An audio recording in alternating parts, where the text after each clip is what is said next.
បាទឲ្យត្រង់នេះសុវណ្ណរាIago Bento Yoshihama មកជូនទៅតែទម្លាក់មកវិញ Yusuke Tachibana ឲ្យវិញតាំងប៊ុនឆៃបញ្ចូលម្ដងទៀតមួយក្បាលនេះថែមដោយ Yusuke Tachibana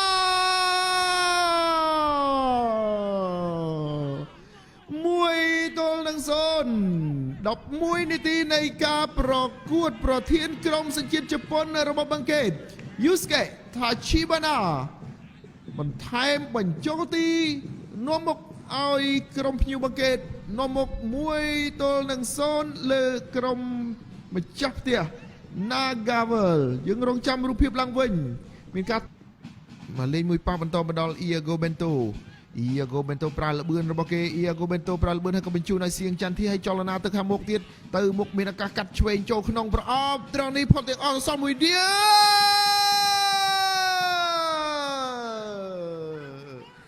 ម៉ាត់ណរុនទាត់បញ្ចូលទីបានយ៉ាងល្អនៅបង្គោលទី2ឲ្យបឹងកេតនាំមុខ2-0 លើម្ចាស់ផ្ទះ Nagavel នៅនាទីទី17តែភ្ងើយដល់បុឆៃឱកាសវិបកត្រឡប់មកវិញហើយចន្ទធាប្រើលបឿនចន្ទធារុញបាល់មួយបាទប៉ះលឿនណាស់មានតែឲ្យហើយក៏យ៉ាងណាឲ្យល្អណាស់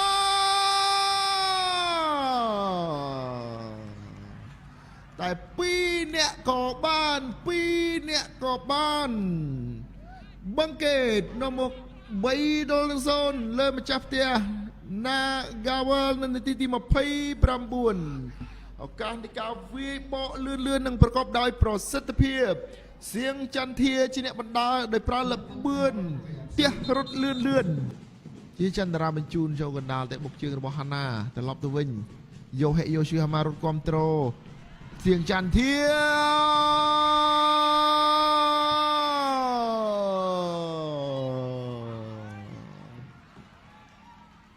4-0 នៅនាទីទី45+1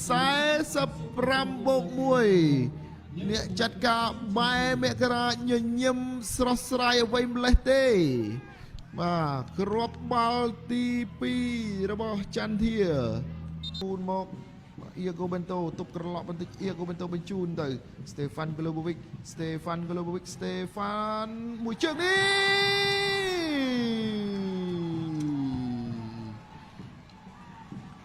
ម៉ាណុចទូចម៉ាណុចបាទធ្វើបានយ៉ាងល្អការបង្ហាញខ្លួនក្នុងនាមជាកីឡាករបម្រុងម៉ាណុច